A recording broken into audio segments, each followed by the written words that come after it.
The Dave Hooker Show. A presentation of Off the Hook Sports. Objective insight, expertise, top guests. Available on YouTube, Apple, Spotify, and the Off the Hook Sports app. Download now for free. Also available on offthehooksports.com. I compute and obey. Now to Dave Hooker. Ready. Boy, we are loaded up on the program today. In some ways, it's like a sports talk, reunion show. John Wilkerson is going to join us. This is complete coincidence. I wanted John Wilkerson to talk about the baseball Vols headed to Hattiesburg, and then Jimmy Hyams will look back on SEC spring meetings later in the show. So, and I produced their show from 2000 to 2005. What's going on, John Wilkerson? And I'm seated at the desk you used to occupy in our office. So how about that? Did they move you over? Is that what happened? No, it was just vacant. Gotcha. Well, I always like that desk because you could see who's going in and out. You had kind of the secluded office, and sometimes I wondered, John, do you know who's in the office and might be eavesdropping on us? But you always handled it well. Yeah, so anyhow, it's great to join you, and I hope you guys are having a great day so far. Yes, we are. Go ahead and hit that like and subscribe button so we can bring more people into the program. John, of course, is the voice of the Diamond Vols and one of the best play-by-play guys in the biz, hands down. But John, I would like for you to take part, if you can, in a little thing that we call What the H. So let's get to that right now. What was he thinking? Release the hounds. The Dave Hooker Show. Keep cool. A presentation of offthehooksports.com. So, John, you know more about college baseball. You've forgotten more about college baseball than I will ever know. Why in the world, though, is this super in Hattiesburg instead of Knoxville? I had jumped to the conclusion that I thought it would just be in Knoxville if they advanced past Clemson. Why is it in Hattiesburg? Well, one, that's a really good question because I'm like you. I thought as Tennessee won its way and swept the field at Clemson, hosted by the number 4 national seed, Volunteers were in great standing to host for a third straight year in the super regional round. Now, both Southern Miss and Tennessee hosted last year. Both failed to advance to the College World Series. But I do think that there were a couple of things at play. You could point to the fact that Southern Miss had a stronger regular season as they swept both of their conference championships, regular season and their tournament. They happen to have a coach who's retiring, which is a big storyline. And then it's at least coincidental that on the selection committee that you've got an AD from another school whose son plays for Southern Miss. He is a reserve player. You have another AD now at San Diego who was the AD in Hattiesburg. His son used to play for the baseball team. He since transferred to South Carolina. And then you have former longtime Magnolia State employee. You've got John Cohen, who is the chair of the committee, who formerly was the head coach at Mississippi State, then the athletics director at Mississippi State, and now the athletics director at Auburn. So that's all at least coincidence. But Southern Miss had more wins in the regular season, and also last year, as both teams hosted super regionals, they did draw about 1,000 more fans per game than what Tennessee had. So there are some nuts and bolts you could point to and say that's the reason that Hattiesburg is the host. But Tennessee had the better RPI. Tennessee had the better strength of schedule. And Tennessee was more impressive in sweeping the field at Clemson as opposed to Southern Miss. Congratulations to them. Survived the losers bracket at Auburn. But I thought Tennessee, in the end, had at least as many boxes, if not more, checked than Southern Miss did. So I'm like you. I thought they'd be in Knoxville. So aside from the shenanigans, which you pointed out, and the connections and all that sort of thing, is Lindsey Nelson viewed as a positive or negative when they make these selections? Because the atmosphere I saw last year was insanely awesome. Yeah, and that's a fair question. I do think that if it were more up to date, it would certainly help Tennessee in situations like this. And I know that they're trying to be as rapid as possible when it comes to getting things updated. It's just that there's been the process of waiting for all the I's to get dotted and T's to get crossed when it comes to finally putting, as Danny White says, shovels into dirt. So it's going to be done in phases. It's not like you can just tear it down to its bones and then build it back out in one off season. But I do think that if it were more of an up-to-date facility, that it would fare better when it came down to a situation like this. That could have been a deciding factor. Already a compliment. Smoky Mountain Red says the best voice in Tennessee sports. So I'm going to go ahead and leave that up there. It makes John uncomfortable to get compliments, but it's true. Caleb Calhoun, good morning. I'm sorry we got off and rolling. I forgot to say hello. Do you have something for Mr. Wilkerson there? It's okay. I'm taking that very personal, Dave. As you should, Caleb. Thank you, John. Yeah, John, we were talking a little bit yesterday about the politicking of this because I'm weighing two things, and I want to know which one you would think would outweigh if there is any politicking to the committee from, I guess, a moral sense.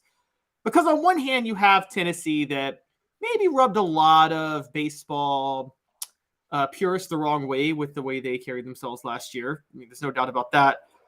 But on the other hand, you have Southern Miss, who's probably involved in the worst welfare fraud scandal in the history of America, where they were stealing from Mississippi welfare funds to pay for their own renovations. I mean, so to an NCAA, if there is politicking, to an NCAA official who might make this decision, which one outweighs what?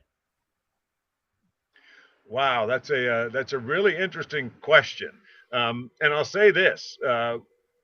For Tennessee, I think the Volunteers, this year's team, which is very different personality-wise from last year's group, they certainly have had to bear the brunt of everything that people still feel about this Tennessee baseball program.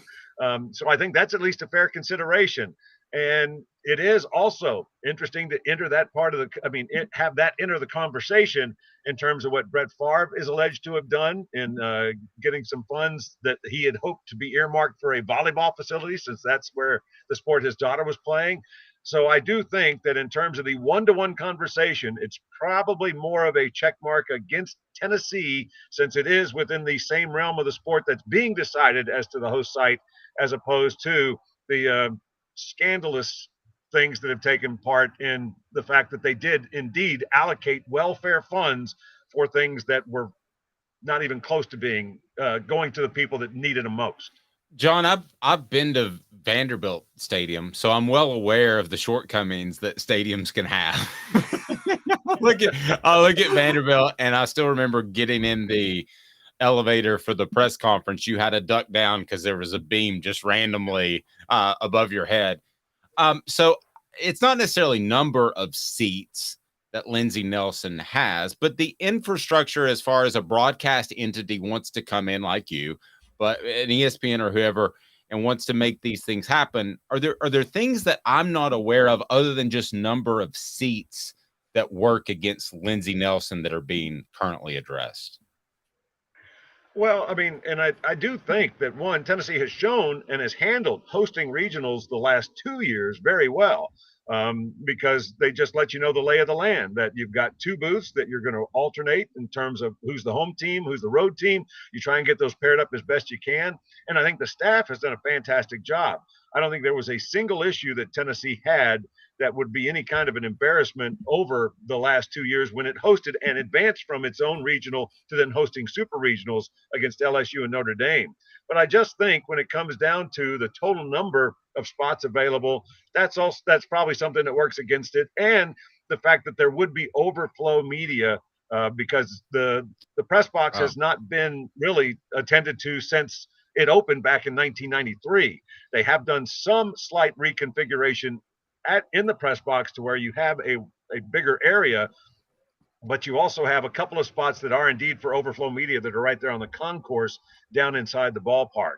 So I just think that Tennessee right now could be well served by a severe update in terms of the number of media that could assemble in a press box, as well as those that you could have spots for.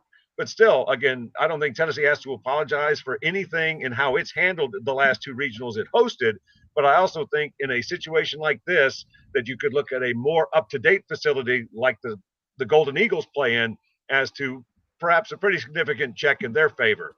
just getting ready for this weekend that Tennessee's about to experience. So those issues, real quick, Caleb, and sorry to jump in. How quickly will those be addressed? I mean, I know they're in the process of renovating. I mean, at what point do we say that infrastructure or the amount of space in the press box, none of that is an issue for Tennessee any longer? How close are we to that? Well, again, I don't think it is the biggest stumbling block. Again, it might just be part of the equation. But again, I just think that when it came down to 1-1, Tennessee and Southern Miss, Southern Miss, again, both hosted last year, and theirs is a larger facility. And there could also be, I think it would be probably much closer to SEC fatigue than it would be anything that Tennessee doesn't have at its disposal right now or hasn't updated.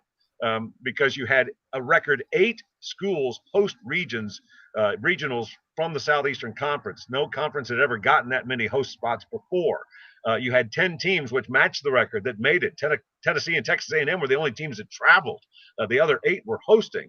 So I just think there might be more of an SEC fatigue, as opposed to, you look at Indiana State being able to host a regional as it did this opening weekend. They advanced to the super regional. They've got a huge event going on their campus. Otherwise, they'd be hosting the super regional. But unfortunately, they knew that their staff was already allocated to that, so they didn't even put in a bid. And so that's why they're playing at TCU as opposed to TCU coming to their place. John, talking a little ball on the field with Tennessee baseball, what do you make of this team's, should we say, mental makeup? I mean, I told Dave last Saturday that performance by Zane Denton may be the most clutch performance I've seen from a Tennessee athlete in any sport, and I'm talking even football in that regard. And do you think that the flying under the radar, that it may help them in the sense of they won't put as much pressure on themselves if things go against them the way that I felt they did in the Notre Dame series last year? Well, I do think that it has been a work in progress, because this team opened with the expectation that they would pick up where last year's team left off, and that was number 1 for the better part of the season, and then only lost 9 games. But this year's team was expected to be more of the same from last year, because you return essentially your starting rotation on the weekends, and that was a great starting point. But you replaced every defensive starter. So you had 8 new starters in the lineup, and it took a little while for things to gel. In fact, it was when Tony Vitello put together his best lineup defensively that everybody kind of was able to catch their breath and start being, as Coach Vitello referred to, as the best version of themselves at the plate. That's when you saw the offense really start to kick in, and they put up some really good numbers. They've got the second most home runs of any Tennessee team, short only of last year's squad. So they've got 122 dingers this year. The pitching staff has not been as sound this year as it was last year, but I think part of that was because, again, you were rounding into shape with what you were able to do defensively. I think Tennessee was as strong defensively. That might have been the best part of their performance this past weekend in the Clemson Regional. They were just so good when it came to playing catch, as they like to say. But Tennessee's been so strong defensively. They've been so strong consistently with starting pitching, and their offense, even though they only had the 1 hit in the loss that they had in the lone SEC tournament game, they've really played well over the last 4 weeks or so. So I think Tennessee is playing its very best ball across the board coming into this matchup. And for them, there is pressure that goes from being the home team when you are at the super regional stage. I think being able to go on the road and realize that it's somebody else's headache to make sure that they have all the ticket requests met and things like that. I think they fully embrace the opportunity they have to go to Southern Miss and play as well as they just did at Clemson. John, I know you have to roll, but last thing, as far as Tennessee's chances, I mean, I think they're pretty good. I think they can also play the overlooked card, have to go on the road, that sort of thing. And then I think the other thing is they don't have the distraction of last year, that they were a team that was kind of on the edge, which I enjoyed. I liked. I mean, you know me well enough. What do you think of Tennessee's mindset headed into this Super? I think it's very solid, because they've been able to, I mean, the last box they needed to check was success away from home. they won their last series at South Carolina, took 2 out of 3 from the Gamecocks. They then, of course, had the one game that they didn't win and didn't necessarily play that well against Texas A&M in the SEC tournament. But then they put together 2 really good wins against Charlotte, which won Conference USA's tournament, and then just an instant classic in the 14-inning affair with Clemson. That was toe-to-toe. That was just a fantastic game. And you had the late heroics by Zane Denton to give Tennessee the lead top of the 9th. I mean, each side was a strike away from winning in the 9th inning. Clemson in top of the 9th, Tennessee bottom of the 9th, and then we got 5 more extra innings. So I just think for them to be able to go toe-to-toe with a program that had won 17 straight going into that matchup against the Tigers, I just thought Tennessee did everything it needed to. And I think this is a team that has the right mindset. They've been so good that after being 5-10 at the midpoint of the SEC schedule, they're now a team that just says, what do we have to do? What do we have to deal with today? Win today and then plan on tomorrow when that time comes. So I think this is a team that has its own identity. It's not near or similar to what the feel for the team, the vibe from the team was last year, and that's not a bad thing for 2022. I just think this group has its own feel, its own identity, and right now they're playing awfully confident. Love it, John. And for those that don't know, where does that door behind you go? To ads. It goes into the newsroom. Right, but it's permanently locked, so you can't get through it. If there's a fire in the front of the sports office, you ain't getting out. That's right. It's going to be tough. That's why we always have bottles of water in here, right. Just in case. John Wilkerson, voice of the Diamond Vols. Have a great call, and hopefully we can do this again when you're in Omaha. Yeah, Saturday, Sunday, and Monday if necessary. 3 o'clock Eastern time is the scheduled first pitch for the first game for Tennessee at Southern Miss. Vol Network coverage starts at 2:45. But Dave, Caleb, certainly appreciate it. Hope you guys have a great rest of the week. Thanks, buddy. You too. Have a great one, John. Thank you. John. I remember I tried to open that door one time to figure out where it went, and it's like perma-locked. You cannot open it. John's appearance brought to you in part by City Heating and Air Conditioning, cityheatandair.com. Integrity matters. Over 50 years in East Tennessee. That's City Heating and Air Conditioning, cityheatandair.com. Might not need a whole new unit, might just need a part, might need some coolant.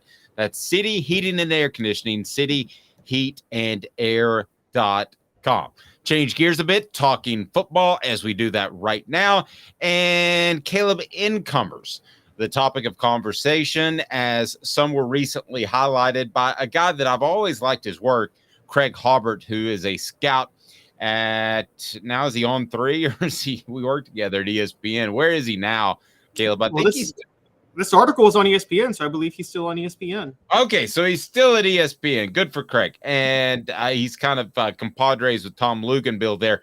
But he showcased several Tennessee incoming players that he thought would have a big impact for the Vols. Let's take a look at some of those. The tenor of Craig's column was, I thought, pretty heavy on the transfer side, and it should be. That's where we are in this day and age of college football, and that's also where Tennessee is taking advantage of the transfer portal, which they should continue to do.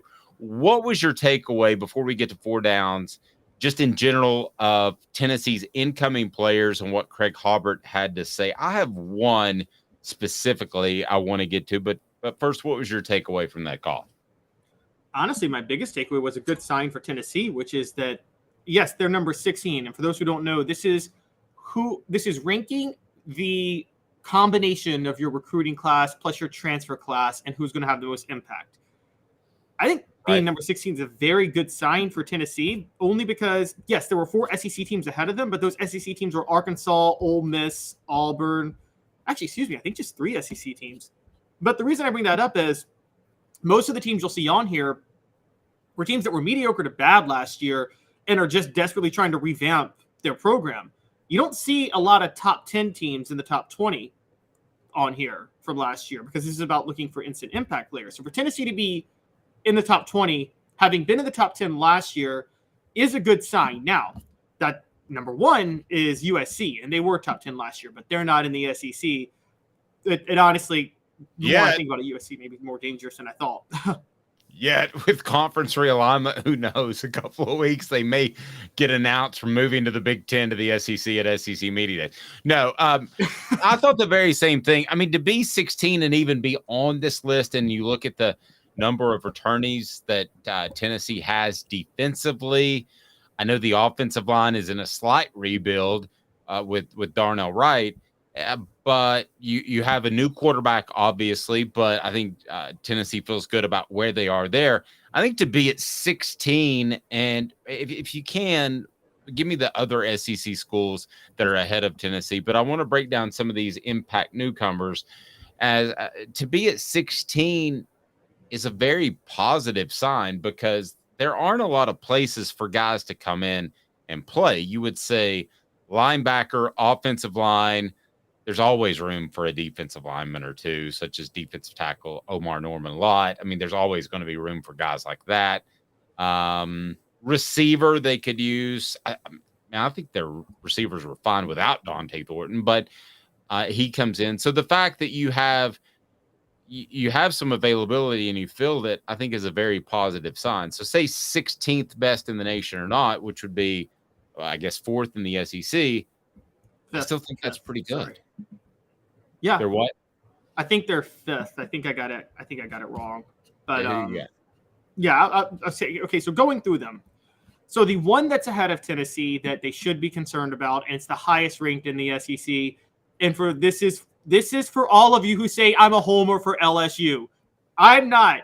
They're ranked highest of all SEC teams, and they won the West last year. So before you call me a homer, they're ranked number 4 on this list.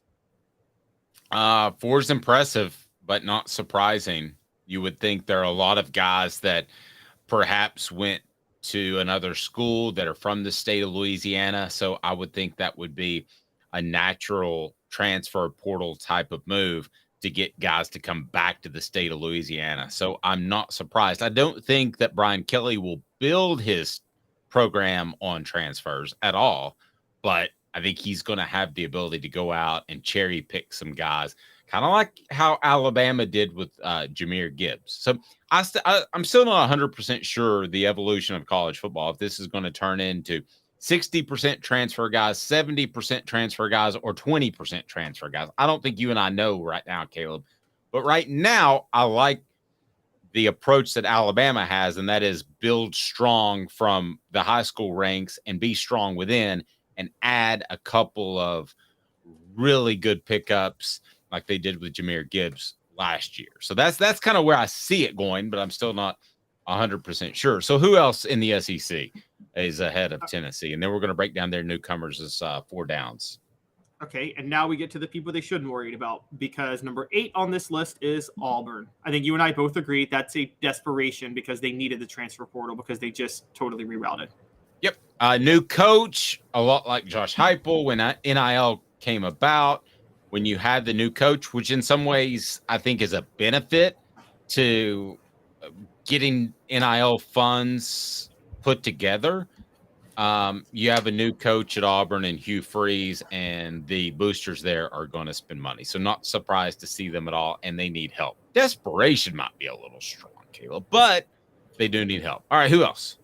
Another one. Now, this isn't new coach or rebuilding, but this is a guy that, as we've talked about, is doing the opposite of what you say should be done, which is building his program solely on the transfer portal. So Lane Kiffin at Ole Miss at number 11. This is the way Lane's going to roll. I mean, I'm just sorry. It's set in stone. He doesn't feel like that he can pay players on a 2-3 year basis with NIL money. He doesn't think that money's there. And he's going to live and die by the transfer portal in 2023 and in 2028 if he's still at Ole Miss. That's the way he's going to roll. He's made up his mind. There's no changing. He will be up towards the top of this list each and every year. Who's next? Next on the list is Arkansas at number 13. That's another desperation one. They were very disappointing last year, and they need to revive their program quickly under Sam Pittman. And so, again, I don't think Tennessee should worry about Arkansas being ahead of them.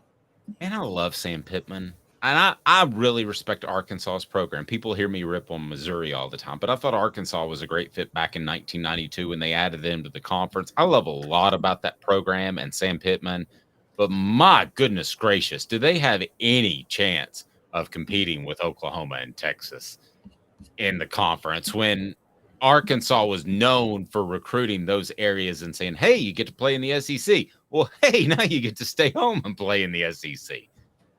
I don't know where Arkansas ends up in the next 5 years, but I do like Sam Pittman. And they massively downgraded an offensive coordinator when they brought in Dan Enos. He's no Kendall Briles. I think I'm with you. I like Sam Pittman. You know, for those who don't know, he coached at Tennessee in 2012 with Derek Dooley and Jim Chaney in that record-setting offense, funny enough. But I'm with you. I don't see where they can go from here. Although they had more success when they played in the Southwest Conference for years. They won some Southwest Conference titles back in the day, but just long term. Let me ask the message board here this, because I know we have a ton of Tennessee fans. We got a lot of South Carolina fans. We get a lot of LSU fans because Caleb loves them. And from all over the place. Well, I love him because Derek Dooley coached there, guys. That's where he. That's true. I understand. But do you have a secondary team that you root for? So if you're primarily Tennessee, South Carolina, or whoever, I'm curious on the message board because I root for Arkansas a little bit because of Pittman and because of I think his inclination to run the ball first, which we don't see nowadays in any level of football. High school, college, and pro. I like that. I'm an old school 92 Cowboys lining up I formation. Let's go. I know that's dated, but I kind of root for Sam Pittman in Arkansas, given everything equal. To be fair, that 92 Cowboys team could run that offense today and they'd win a Super Bowl. They were just that loaded. Yeah, I love you, Caleb. You just made my day. All right. There is one team. There's one last team ahead of Tennessee, and it doesn't really. It's another one that doesn't. I don't think that scares him, and it's Kentucky. Now, Devin Leary to Kentucky is scary because I think he's significantly better than Will Levis. And I wonder too, when you make these lists, you're not supposed to theoretically weigh a quarterback more than other positions, but what do? You weigh a quarterback more than other positions, right? Yeah, exactly. I mean, that's like 3 running backs and a receiver. Exactly. And so one good quarterback that could change the direction of your program from Limpy Levis to a new guy, or would it be Gimpy Levis? That doesn't sound as good without the alliteration. I think you're going to. If you're Tennessee, you're grateful that Florida, Georgia, and South Carolina are all behind you. Those are the teams you want to be behind you in this list. You agree, Dave? Yes, I do. And I'm reading the message board at the same time. Smoky Mountain Red. Good question, but I cannot think of one. Somebody he roots for besides Tennessee. At least that's what I'm drawing from Smoky Mountain Red. Also, Travis says, I do. My secondary team is Alabama to lose to anyone. Rocky Top Tom says, I don't like any other SEC teams, but I absolutely pull for whoever plays against Alabama each and every week. And then Mr. Jones beats my alliteration game. Loser Levis. Little harsh. What should people root do? For Duke in football when David Cutcliffe was there. I root for coaches. If I respect a coach, I like to see the coach do well. And then Agreed. I root for who I pick. Agreed. And I root for people too. Like, I'll be honest with you. You know I'm a Cowboys fan. But if Eric Berry and the Kansas City Chiefs had met the Cowboys in the Super Bowl, I would have, not overtly, but I would have quietly rooted for the Chiefs. I would still have the family put on their Cowboys gear that I do every Sunday. And I do that. But I would have rooted for the Chiefs for Eric Berry because he's the greatest individual that I ever covered. I mean, I wish I could say the same thing, but if the Grizzlies are in the finals last year, I'm rooting for Ja Morant, and I don't care how terrible of a human and how he is. Like over Grant Williams of the Celtics. Yes, and in the NFL, I'm rooting for. I don't care if Will Levis does become the starter. I'm not a fan of. I was a Cortland Finnegan fan. Okay, so I mean, you got to throw character out the window with that one. I didn't think we'd get a Cortland Finnegan shout out, but we did. All right, so let's break down Tennessee's incoming players and what Craig Hobart thinks of them of ESPN. We will do that in exactly 2 minutes, or roughly 2 minutes with Caleb Calhoun. I'm Dave Hooker, Off the Hook Sports. To own the more that owns every job, then get to Vassy Lawn and Garden in Cleveland and get you a Toro. I'm David Vassy, here to talk to you about Toro. With a Toro Zero Turn, you'll get more out of every minute and you'll reach the finish line faster. At Vassy's, we like to say, no matter if you're mowing 3 acres a week or 11 lawns a day, homeowners and business owners alike find confidence in equipment they can trust from top to bottom. Vassy Lawn and Garden, Highway 60 North in Cleveland. Man alive, it's worth the drive. Hi, Mike Davis here with City Heating and Air, reminding you to always dare to compare. Our team provides quality local heating and air service, installation, and maintenance across East Tennessee.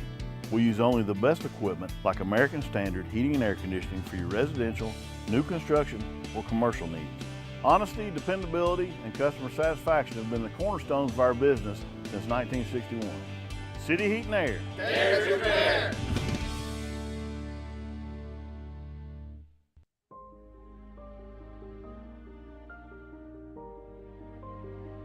Our family has been creating one-of-a-kind pieces of jewelry in West Knoxville since 1986. Each piece is a combination of unique processes that bring your idea to life. Every day in our shop, a truly special item with a story all its own is being manufactured in our facility, bringing the history and family sentiment into a whole new generation of life.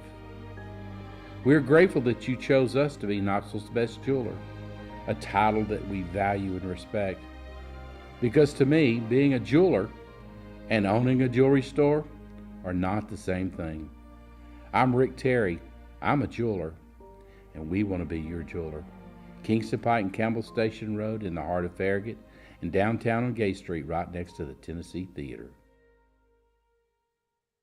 With all that sun, sand, and salt water, the beach is a very relaxing place. Unless you wear contacts. Ow! Open your eyes to the best the beach has to offer with LASIK vision correction from Campbell Cunningham Laser Center. Ah. You're listening to The Dave Hooker Show, a presentation of OffTheHookSports.com. The internet is full of pictures of each and every one of you. Available on YouTube, Apple, Spotify, and the Off the Hook Sports app. Download now for free. Is there nothing you people can't do? Also available on OffTheHookSports.com.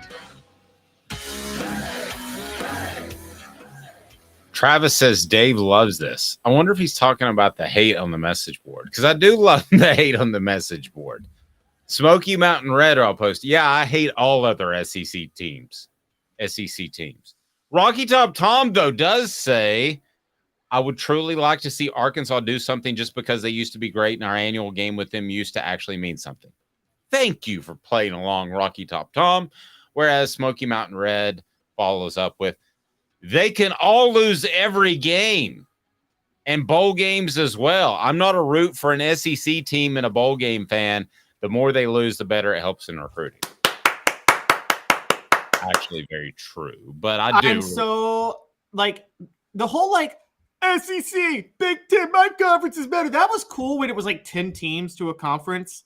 When you're at 16 teams and your super conferences, there's no it used to be my region superior to your region. What's your region now? Okay, Miami and Dallas are not the same region remotely.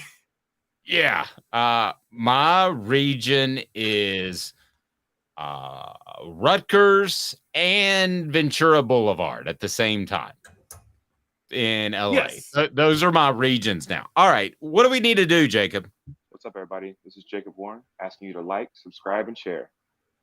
Dave needs this. He does. All right. 4 Downs is now, as we continue to talk about Tennessee and what they brought in this particular class via breakdown with Craig Hobart of ESPN, who quite a good job, if I do say so myself. 4 Downs now is brought to you by Craft Treats. CraftTreats.com for more. 4 Downs. 4 questions. 4 answers. The Dave Hooker Show. 4 Downs. A presentation of OffTheHookSports.com. All right, the first question, first down, what transfer will have the biggest impact. 4 Downs brought to you by Craft Treats. Go to crafttreats.com. Use the promo code Off the Hook. The promo code Off the Hook, and you will get 20% off of your purchase. They have the chill pills with the CBD derivatives that will help with your pet's anxiety, that will help with your pet's arthritis or digestive issues. Again, crafttreats.com. Use the promo code Off the Hook. They've got the chill pills with CBD or other fantastic treats, 20% off with the promo code Off the Hook. What transfer will have the biggest impact for Tennessee this upcoming season? So we're talking about names like linebacker Keenan Pili, offensive lineman John Campbell, defensive tackle Omar Norman Lott, wide receiver Dante Thornton, and then linebacker Arian Carter. Those were the players designated by Craig. Aaron Carter's a recruit, not a transfer. Sorry? Aaron Carter was a recruit, not a transfer. Yeah, so top newcomers. Those were the ones designated by Craig Hobart as top impact newcomers. So this is a combination of transfers and freshmen. Continue to hear great stuff out of Arian Carter. I have trouble picking him, though, because I just don't expect anything out of freshmen until I see it on the field in the fall. So let's go with first down. Who will have the biggest impact this fall? You can pick out of this list, which I think is pretty all-encompassing, or you can go a completely different direction. I don't know where. Okay, so are we asking? I know it combines transfers and recruits, but is first down is what transfer will have the biggest impact, or what newcomer period will have the biggest impact? Let me say newcomer. Okay, newcomer. Okay, so I don't think I guess the slip of the tongue is because it really doesn't change anything in my mind. I'm going to pick a transfer each and every year before I'll pick an incoming high school player. Now, they may prove me wrong one day, but that's kind of where I am. All right, so what incomer will have the biggest impact? I think that's pretty obvious. I think it's Keenan Pili. Tennessee needs a Jeremy Banks replacement, and I'm pretty sure Keenan Pili is pretty obvious as the newcomer. That's going to have the biggest impact for them. Okay, I'm going to play devil's advocate, but I agree with you. Okay, so I think that when you look at Keenan Pili, I don't know that he's a playmaker impact player. So does that mean other people could step in and play that position possibly? And that being the case, if John Campbell starts every game this season, he's not going to have stats because offensive linemen don't get stats. So I'll agree with you with Pili, but I'll say a close second would be John Campbell because I think he ends up starting every game at left tackle as long as he's healthy. So what incoming player does Tennessee need to have the biggest impact? I'm going freshman here. They're not named, but they need Jordan Matthews or Ricky Gibson to have the biggest impact. They need a cornerback to step up yesterday. And given how horrible the play was there last year, they need one badly. That's really good. I can't argue with that one. I'm going to say, though, John Campbell, I'm not trying to beat a dead horse here, but they've decided they were going to flip-flop their offensive line like they did with Darnell Wright last year and move the guys who played in the left side to the right side from 2022 to 2023, respectively. So John Campbell, if he can't play, blows that whole idea up. Not only is he bad at his position, but then in preseason camp, you would have to shift guys back to the left side. So I will go John Campbell. Not to beat a dead horse, let's put some more pressure on John Campbell, everyone. Okay, so what freshman, now specifically freshman because I misspoke earlier with newcomer, but what freshman not named Arian Carter will have the biggest impact this fall? See, I'm sticking with, again, it's going to be Jordan Matthews or Ricky Gibson. Yeah, same for you. It's going to be one of them. Yeah, I will go with Matthews in that regard. I'm going to pick one over the other just based off what I heard. I think he's slightly more ready to play, and I think that would also have it would make a huge statement for Tennessee to be able to get a guy out of Louisiana and have success with him off the get. So feel free to give me your thoughts as we dive into fourth down. So in this column, a guy that I've referenced before, and some people have given me a hard time about it because his name's not Joe Milton. So go ahead and give me a hard time. But a guy named Nico Let's try that again. I'm having one of those days. All right, a guy named Nico is listed as 1A. That struck me. Would you describe Nico as 1A? No, not a chance. I would have before spring ball, but I think it's very clear Joe Milton's a starter. I wouldn't either. I as much as I like this column, I wouldn't go 1A. I think that he's 2. I think he's a solid 2 because Gaston Moore is a solid 3. But yeah, I don't think there's a competition there. Now, we may come to a point, just like with the first year with Hooker and Milton, that we say there should have been a competition.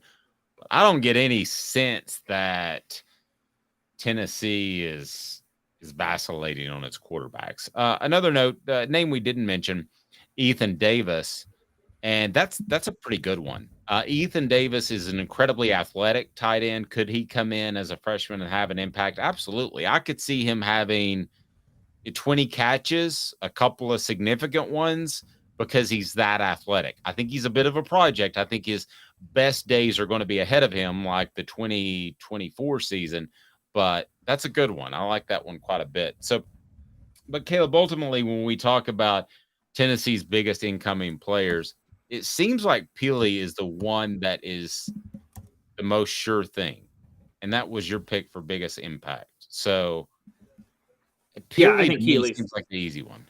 Peely's the definitely the easiest one. He's a clear cut. He's already a starter. Gabe Giuliani is possible because I think Gabe Giuliani, we talked about he's going to play. We just don't know where yet.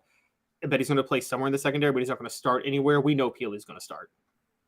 Nope. I agree. All right, let's get to today's tough question. Today's tough question brought to you by the one, the only Andy Mason, AndyMasonRealEstate.com. Today's tough question is now. Today's tough question. Take a side. Take a stand. The Dave Hooker Show, a presentation of OffTheHookSports.com. All right, Caleb. Tennessee's greatest win against the 10 winningest coaches in Division One. The 10 winningest coaches they beat. They beat. Tennessee's biggest win against those coaches. Winningest doesn't sound like a word. Never has, never will to me, but it is indeed a word. Caleb, give me a rundown of Tennessee's wins against D1 coaches that are the winningest coaches currently. And it's brought to you by Andy Mason, AndyMasonRealEstate.com. Save you thousands or tens of thousands. AndyMasonRealEstate.com has over 40 years of experience in the real estate biz in his office. Andy's phenomenal. Go to AndyMasonRealEstate.com. I'm about to make a move. And who do I call first? Andy Mason. Realestate.com. Call Andy Mason. He'll take care of you. All right. So the top 10 winningest coaches that Tennessee has beaten, are these current coaches or all-time coaches? All-time coaches. These are smoky hot takes coming at you. All right. Some smoky hot takes. I'm going to say that Tom Osborne is not on this list. Nope. Tom Osborne's not on this list. And guess what? Neither is Bill Snyder. Neither is Bill Snyder. Nice. Even though Tennessee played both of them. So, all right. So, what do we got? All right. So, we got the first, and this is the only coach on here not at 200 wins yet, number 10, but he's going to get to 200 wins this year. And it would be a guy by the name of Kurt Ferenz at Iowa. Tennessee beat him in the Tax Slayer Bowl, Butch Jones' second year, 45-28. That's their only win. So, it's obviously their best win against this coach, and that's really not that standout of a win.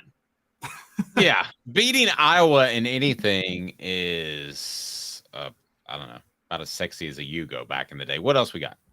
All right, so Vince Dooley. Tennessee beat Vince Dooley only twice in 1969 and 1972. The 69 game decided the SEC championship, though, so I think it's obvious that's the best win against Vince Dooley. Okay, so now we got Vince Dooley number 1. Who's next? All right, so right after that, is this going back to Iowa. Is this a countdown on your behalf, or is this just you're throwing them at me and I'm playing off of them? Well, kind of a countdown. I'm throwing them at you too. So, some are obvious. Put it that way. Live workshopping smoky hot takes. Here we go. All right, who else? Okay, so right after that, we've got another Iowa situation. A guy named Hayden Fry coached at Iowa in the 80s and SMU in the 70s. Tennessee beat Iowa to open the 1987 season in East Rutherford, New Jersey. Now, for those who don't know, that was a very significant game because that was the start of Doug Dickey scheduling these neutral site games across the country for national television exposure that really helped Tennessee recruit in the 90s. Hayden Fry, do you remember the show Coach? I do not. With Craig T. Nelson? Nope. Roughly based off of him. Really? Yes. You need to look that up. I'm gonna say we can do better than that. I believe you can do better than that. Here we go. Oh, we can. Yeah. We can do better than this one too, but it's still a good one. 1994 to close out the difficult 94 season. Frank Beamer, Tennessee beat Virginia Tech that year in the Gator Bowl. And for those who don't know, that game was in the swamp because they had to move it because of construction in Jacksonville. Yeah, we got to do better than Beamer. Come on. Oh, well, okay. All right, here comes. Point? Wait. That's just the first half. The good stuff is coming, man. I'm ready. Smoky Mountain Red says the historian in Caleb is coming out today in full force. He's even got bowl relocation sites in this segment. All right, go ahead. So, what we got? All right, so 1971 and 1972, Tennessee beat Joe Paterno when Penn State was number 5 and number 6, respectively. The better win was in 1971. That was in December of that year. Tennessee was number 12. Penn State was undefeated at number 5, and Tennessee ended up being Penn State's only loss that year. I'm going to bet we do significantly better than that. All right, we're still going. There's a guy named after an animal that resided in Tuscaloosa, and another guy that had a sharp wit like a... Wait, we're getting there. Yeah, like a predatorial, I don't know, like a crocodile, but not. Another guy whose last name sounds very much like the nickname for Lucifer if you change one letter. We'll get to that one too. But and he's also still coaching. Okay, go ahead. Okay, so another legendary coach, man by the name of Lou Holtz. Now, Tennessee won 6 straight against Lou Holtz in 99 to 2004, but as I'm sure Dave knows, that's not Tennessee's most legendary win over Lou Holtz. Not Lou Holtz because he berated me after an interview one time. So they beat Lou Holtz. Yeah. But it was the 1991 Miracle at South Bend. Come on, I'm not there.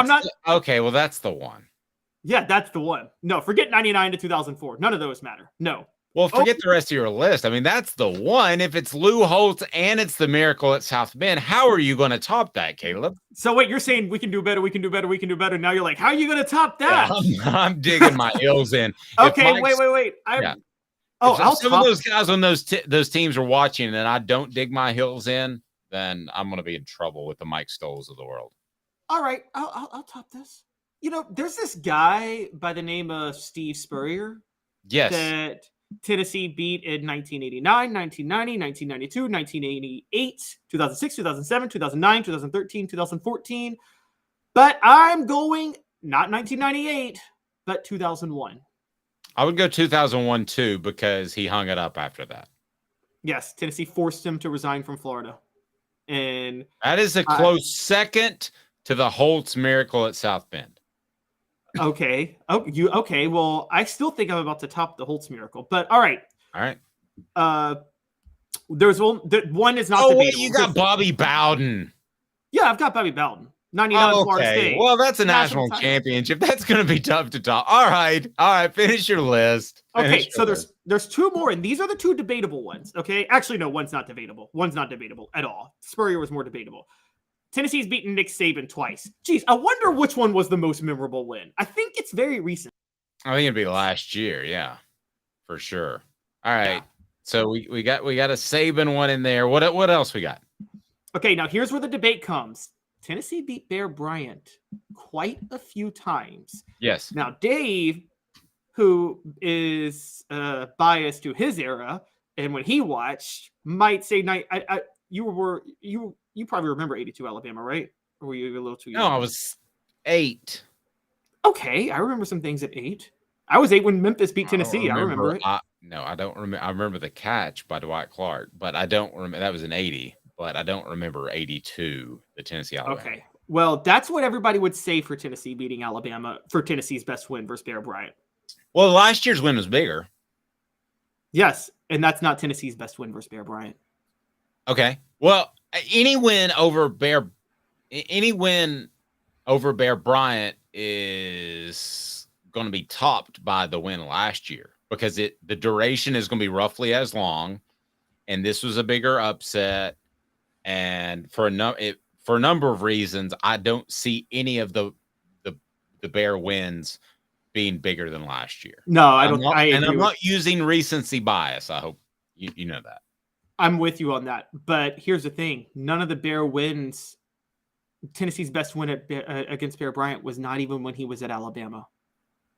It was when he was at Kentucky. 1950. Kentucky still claims a national championship from that year, even though they lost to Tennessee. They went undefeated.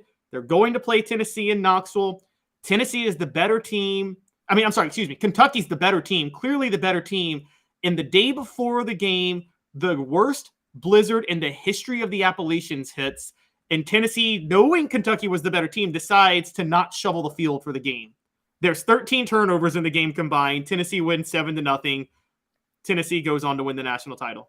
Biggest win by far ever against Bear Bryant. Pretty big. All right, what else we got? Those are the 10. But I got a couple other Bear Bryant ones that matter. The 67 Tennessee-Alabama game decided the SEC championship that year. That was Albert Dorsey had a pick six. So that one was a big one. Here's where I am on this.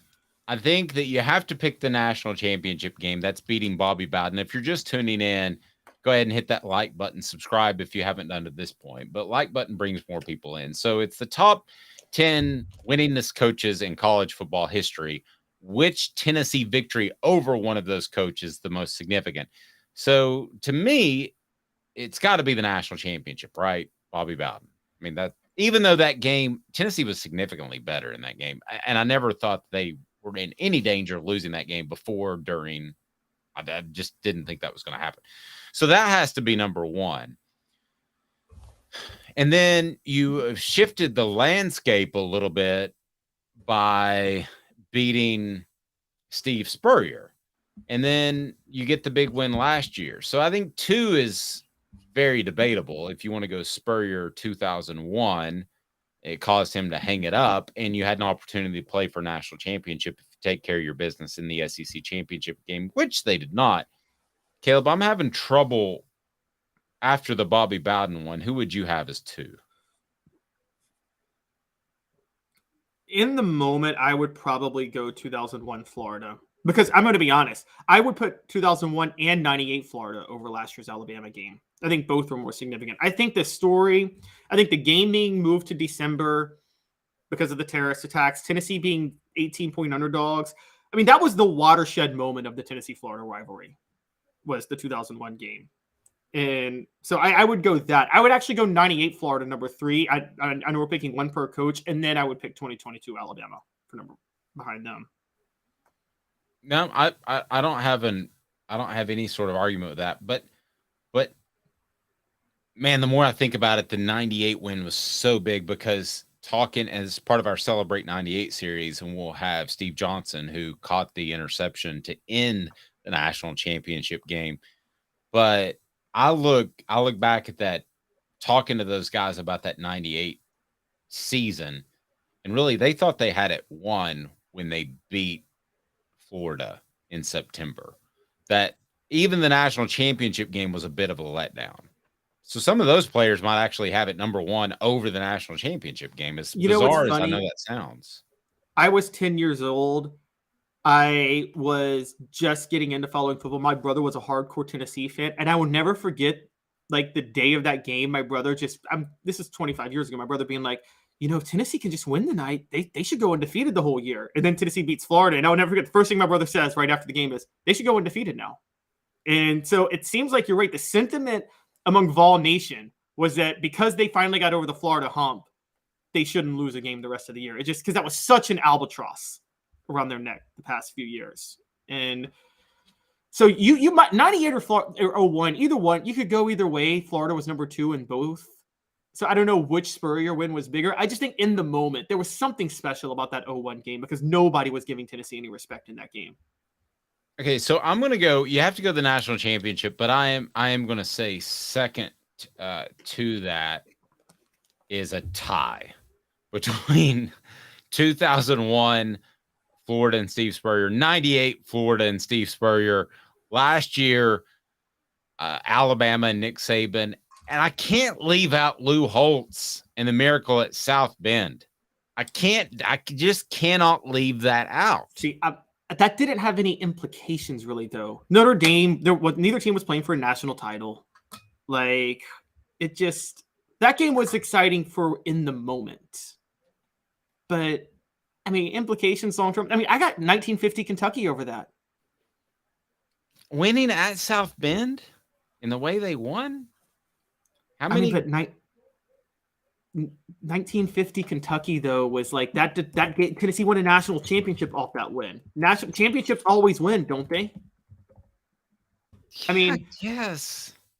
By the way, a couple other Hall of Fame coaches Tennessee beat who did not win 200 games, but are Hall of Fame coaches. Bobby Dodd. Losers. Oh yeah, Bobby Dodd's a loser. They beat Bobby Dodd a few times when he was at Georgia Tech, most famously 1956, and they also beat arguably the best coach, Jimmy Johnson, in the '85 Sugar Bowl. Yes, Jimmy Johnson may have gone on to do great things in the NFL. Exactly. Oh, and that's true. Dabo Swinney this past year. Dabo Swinney will get to 200 wins and will be on this list soon enough. So, because they beat him in the Orange Bowl, but that's not that good of a win against Dabo. Clemson didn't care about that game. It wasn't that impressive. Sorry. Travis says Miracle at South Bend was a much better game than 98 Florida. That is absolutely true. That 98 Florida game, if you actually go back and watch it, and I have, it's not the prettiest played game. Florida did as much to lose it as Tennessee did to win it. Please don't tell Fred White I said that. D said, watch the Copeland segment last night. Very good. We appreciate that. Be sure and check it out. It'll be Steve Johnson coming up tonight. We'll get that posted by tomorrow. And then for kicks, Jeff Hall will join us. So looking forward to that. Coming up, Jimmy Hyams. He was at SEC spring meetings just a few days ago, and I don't know why in the world this schedule is not figured out, but we're going to talk to Jimmy about that. Hang tight. 2 minutes. He's Caleb Calhoun. I'm Dave Hooker of Thug Sports. Family has been creating jewelry since 1986, each piece unique with a story all its own. I'm Rick Terry with Rick Terry Jewelry Designs. I'm a jeweler, and I want to be your jeweler. We're grateful that you chose us to be Knoxville's best jeweler. My family and staff look forward to serving you. So please come see us. Kingston Pike and Campbell Station Road in the heart of Farragut and downtown on Gay Street, right next to the Tennessee Theater. Hi, Mike Davis here with City Heating and Air, reminding you to always dare to compare. Our team provides quality local heating and air service, installation, and maintenance across East Tennessee. We use only the best equipment like American Standard heating and air conditioning for your residential, new construction, or commercial needs. Honesty, dependability, and customer satisfaction have been the cornerstones of our business since 1961. City Heat and Air. Dare to compare. With all that sun, sand, and salt water, the beach is a very relaxing place. Unless you wear contacts. Ow! Open your eyes to the best the beach has to offer with LASIK vision correction from Campbell Cunningham Laser Center. Ah. Do you want to own the more that owns every job? Then get to Vassy Lawn and Garden in Cleveland and get you a Toro. I'm David Vassy, here to talk to you about Toro. With a Toro Zero Turn, you'll get more out of every minute and you'll reach the finish line faster. At Vassy's, we like to say, no matter if you're mowing 3 acres a week or 11 lawns a day, homeowners and business owners alike find confidence in equipment they can trust from top to bottom. Vassy Lawn and Garden, Highway 60 North in Cleveland. Man alive, it's worth the drive. These mountains hold and defend a spirit far better than moonshine. A drink that holds flavor that becomes necessity. A hard cider made and relished by folk who are as hearty as they are legend. A refreshment that can only be found in one place. With a taste that makes you say, give me 3 bottles of the good stuff. Tennessee Cider Company, where necessity can be found. Objective coverage. Hey, that's new. If we get caught, we're going to jail. The Dave Hooker Show, a presentation of Off the Hook Sports. YouTube, Apple, Spotify, and the free Off the Hook Sports app. I'm going to need to see some identification. Back to Dave Hooker. All right, here we go. Joined by a very special guest. I want to get right to it. It is Jimmy Hyams, formerly of the Sports Animal. I don't know. How do I introduce you now, Jimmy? It's just the man. How's that? Just a former. Former. Okay. I'm not growing any crops. I'm not a farmer, but a former. I got you. Former sports writer, former sportscaster.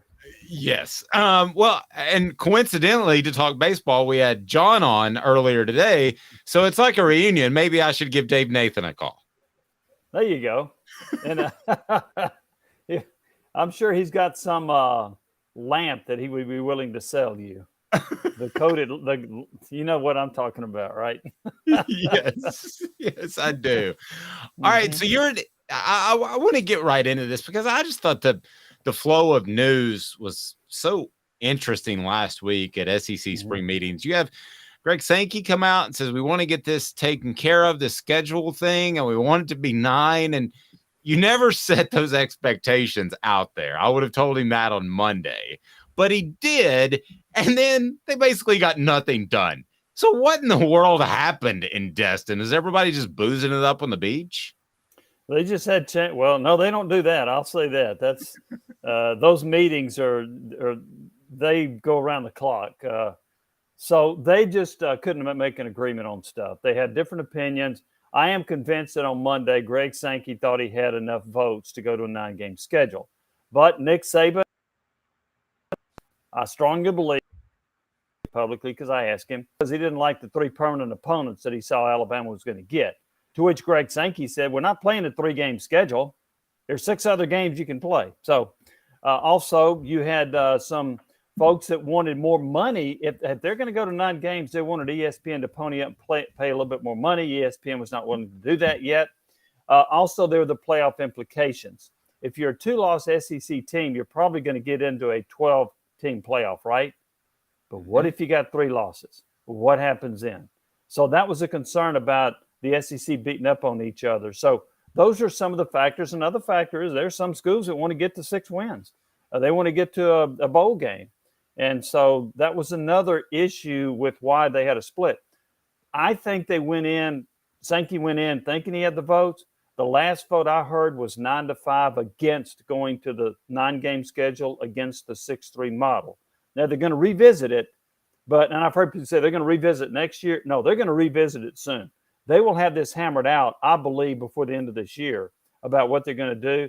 Dave, I think they're going to go to 9, but the thing that really, I'll say that ticked off Sankey was when he heard responses from coaches and athletic directors saying, we don't have enough information to form a decision.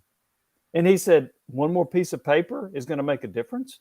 So I think he felt like plenty of information was out there. Plenty of things were told about what was on the table, but he just couldn't get the votes at this point.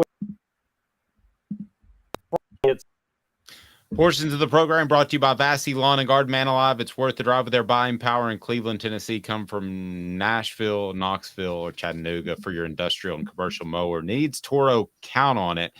So, Jimmy, when it's all said and done, was Saban the ultimate deciding factor on the things that you mentioned with those 3 factors? I think we might be breaking up a little bit with Jimmy. I think we've lost him. Yeah. Let's see if we can we'll try to get Jimmy back here. So that is interesting to me that there's a potential. Okay. So I think we got Jimmy back. All right. Jimmy's back and he looks clear. So we're good. Of those 3 issues that you gave me of why they didn't get the schedule done, where would you rank Saban? It sounds like maybe he was ultimately the fly in the ointment.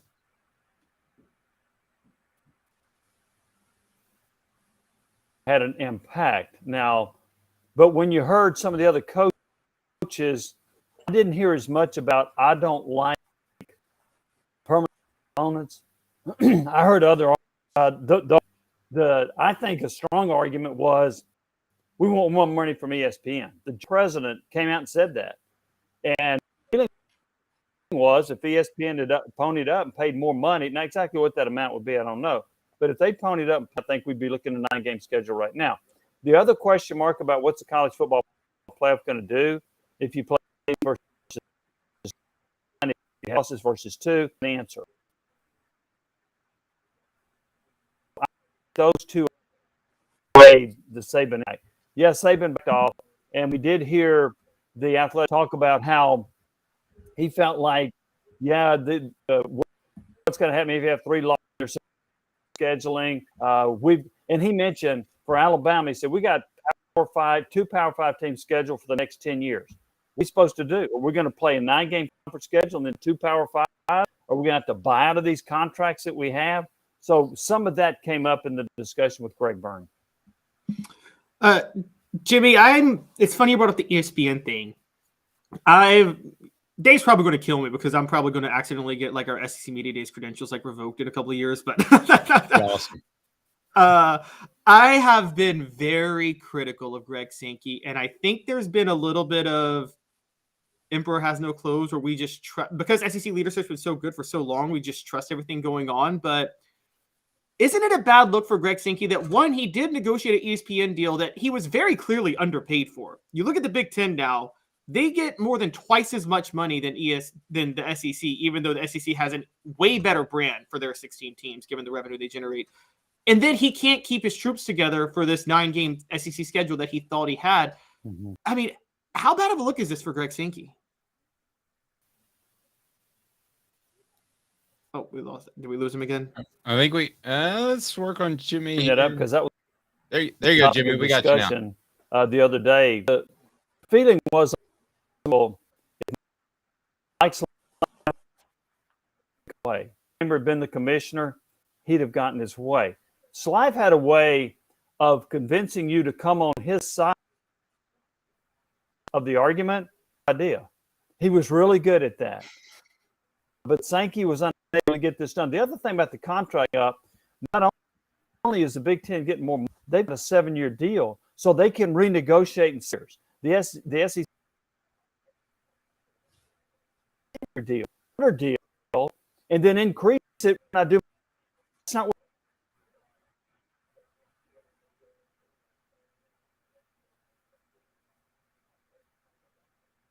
Yep, I think we're losing.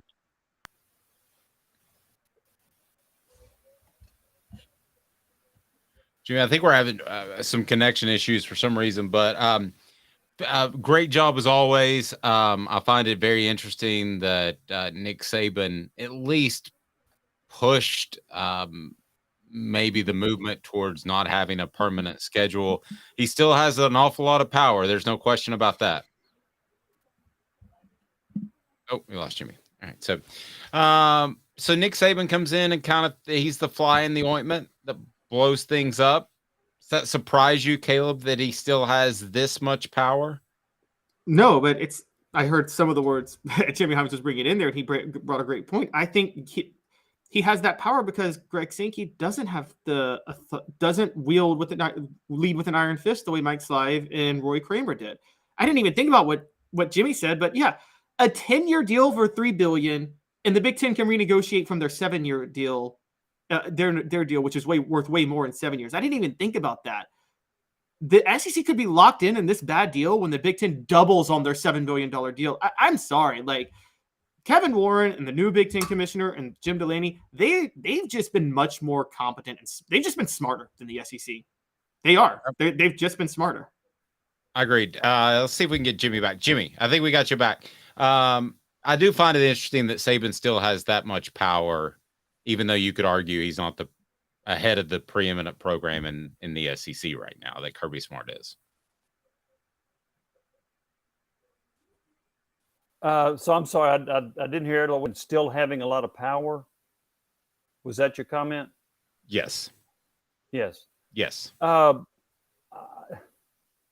I don't know I'm not sure if I feel like he had as much influence on this scheduling situation as you do.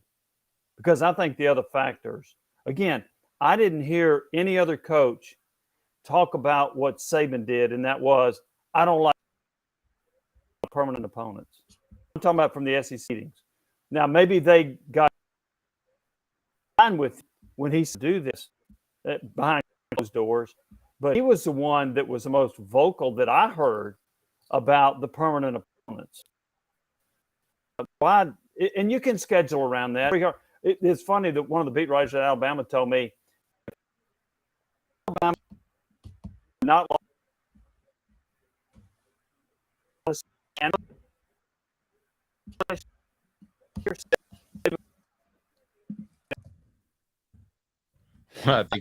I think we're losing Jimmy again. So, but nevertheless, Nick Saban has that type of power to at least get the ball rolling. I agree with Jimmy, though. There are a lot of other factors in there.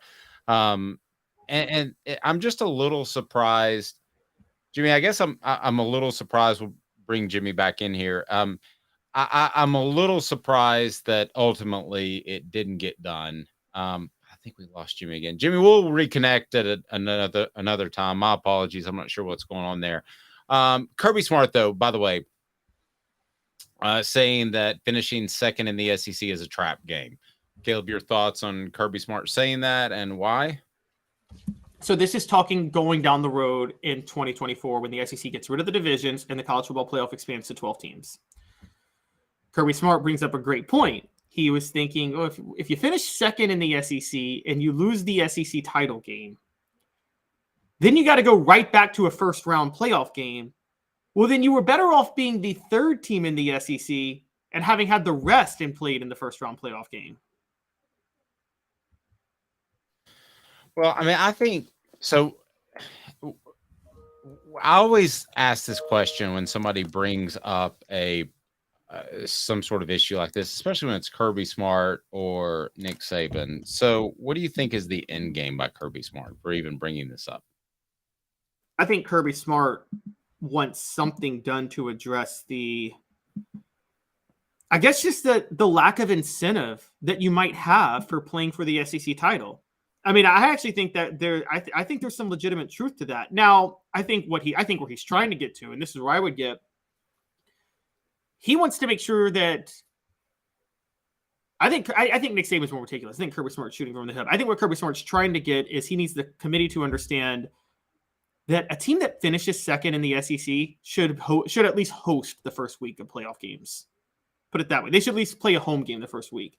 And there's going to be a lot of preferential treatment to conference champions getting to host. Well, because, okay, what advantage is there to finishing second versus finishing third if the top three teams are probably going to be in the 12-team playoff every year? Well, it's finishing second as opposed to finishing third. I mean, yeah. I think you would help your seeding. You would be more likely to host a game. Would be more likely. He was getting at, though. I think he wants to make sure the second place team is guaranteed to host a game over some no-name conference champion. Okay, well, I understand, but that's no argument to me. Just this comes down to where are they in the ratings, and we have to trust the College Football Playoff Committee to not, and I don't trust them to do this, but we have to trust them to seed them accurately, Caleb, to not put the SEC, for instance, at 1 and 3 as they've done in the college football playoffs before, because they don't want them to play each other in the first weekend, right? So we have to trust that they're going to truly seed those without any sort of agenda, be it television or otherwise. I don't trust them to do that, but I'm willing to give them the benefit of the doubt in the first 12 run. So the bottom line is LSU was they finished the season 9-3 or 9-4? 9-4. I don't think they would have been in the playoff last year. It would have been okay, but let's just say, for instance, for funsies, they're 10-3 and they lose the SEC championship game. No, just taking a quick look, I don't think that that's necessarily a team that should be hosting, nor is that a team that should necessarily get a bye. It depends what every other team did. Yeah, but okay, take the agenda part out of it for a minute. And what they've done is they've actually eliminated to where they could the potential for agendas, because I mean, they're still going to have one, but let's not forget this. You have to be a conference champion to get a first round bye. I mean, what if there's two 12-0 SEC teams playing for the SEC title? You're telling me the loser of that game shouldn't get a first round bye, but a 9-3 Pac-12 champion should? I mean, that comes down to your thoughts on winning the conference. Does it matter? And this is going to be readdressed really quickly when Texas and Oklahoma are in the league and the Big Ten is done doing their expanding. And if we find out that it's an AL-NL type of thing, like in Major League Baseball, that you need to adjust this. But to me, right now, and it's very tenuous, okay? The Pac-12, Pac-10, Pac-14, whatever it ends up being, the Big 12, Big 14, whatever it ends up being, is still relevant. Slightly. Same thing for the ACC. Slightly. So I feel like when we have this conversation in 2 or 3 years, that Kirby's got a great point. To me, winning those conferences is still significant. And I think it deserves something. Again, maybe a moot issue in about 2 years. But I guess where Kirby's at, and by the way, how do you do this? Conference championship week. Do you punish a team for playing for their conference championship so you knock them below the 3rd or 4th place team in the SEC because they lost that last week? Well, at the end of the day, I would have true seeding. So in your situation, if you've got two 12-0 teams, let's include the Big Ten so we don't look like we're showing favoritism to the SEC. Which could happen if they eliminate divisions, by the way. Sure. Let's say you have two 12-0 Big Ten teams or two 12-0 SEC teams. To me, they should be in the top 4. All things considered, unless you've got 14 other 12-0 teams, which you're not going to have, that they should be in the top 4. They certainly should be in the top 6. But they should certainly host. I don't have any problem with that.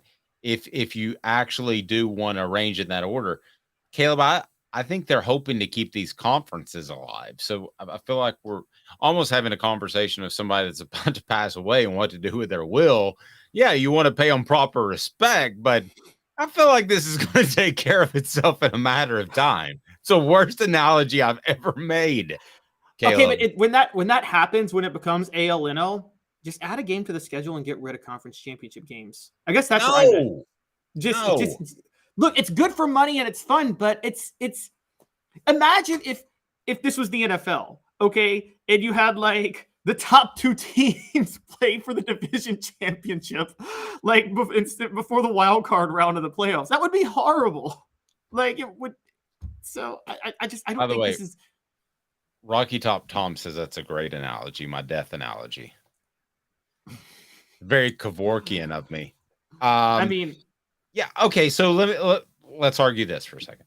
Okay. You've got two loss teams going into championship weekend in the Big Ten and in the SEC. Okay. So you're going to have a 2-loss champion either way. And then you're going to have a 3-loss team that you can decide upon. So let's say the ACC, you go undefeated there. The Pac-12, 10, 14, 18, 28, 780, whatever it ends up being, you're undefeated there. You're undefeated in this Big 12 thingy they got going on. I mean, if you're truly seeding them as they should be seeded, in my opinion, then you could have the SEC locked out theoretically, right? Because then a Big 10 could pick up the 4th spot. If you said the ACC, Big 12, 14, 18, Pac-12, 14, 18, that's 3. And then you have so the Big 10 or SEC could be locked out of it if you truly stagger them. So beware of what you ask for is what I would offer up. Well, there is you're right. But I think this more goes with the 2 versus 3 situation, which is, again, is there a curse to play for the conference championship game as the second best team? Because you have to play, you're not going to get, is it better to finish 3rd or finish 2nd and lose the SEC title? I think it's better to finish 3rd. And not even play in the game. and not even playing the game. Then you effectively get a first round bye. And that's the flaw in this situation. It's incentivizing you to lose and finish third. If it's a year where you know Alabama is the best team in the league and you'll get to the playoff as a second or third team, but you know you'll lose to Alabama in the SEC title, you might see those teams jockeying to say, hey, I want to lose and not have to play for the SEC title this week. I'll offer this. There are a lot of people within Tennessee's football program that would have agreed with you last November before the South Carolina Columbia collapse.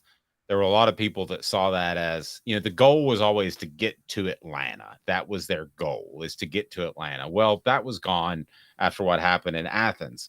So there were a lot of people within Tennessee's program that looked at it and thought, hey, this is an extra week to get healthier. I know you got a month or so, but this is an extra week to get healthier. You don't have to go play a fantastic team. And this is kind of the preferred way. So in that particular case, again, LSU's losses, let's just manage them to make for funsies. You would have Georgia the 1 seed, LSU potentially the 2 seed. Tennessee would be the 3 seed had the Columbia collapse not happen. Tennessee's draw is a little bit better there. I mean, I see where you're going, but I still think playing for the SEC title should mean something. Yeah, it means something, but not when you have another playoff game 2 weeks later. I think they want the rest. Yeah, it's even more so when you don't have the month off. So they're going to play earlier. It's a couple of weeks. Yeah. Maybe the 3 seeds being better, but you can't do anything about it. What are you going to throw a game? I mean, we just talked last year how Tennessee basketball should chuck the conference tournament. I think you're going to get to a point where conference championship games, I think you're going to see teams chuck it in football. There's no reason to play that hard when you know you're in the playoff in 2 weeks. Let's continue this. That to me is the threshold that if you cross, I've got problems with everything that's happened in college football lately. NIL, transfer portal, all of it. If you get to the point where you just play your starters for the first drive like they do at the end of the NFL season, I got a problem. We'll discuss that live each and every weekday at 10 a.m. He's Caleb Calhoun. I'm Dave Hooker. This has been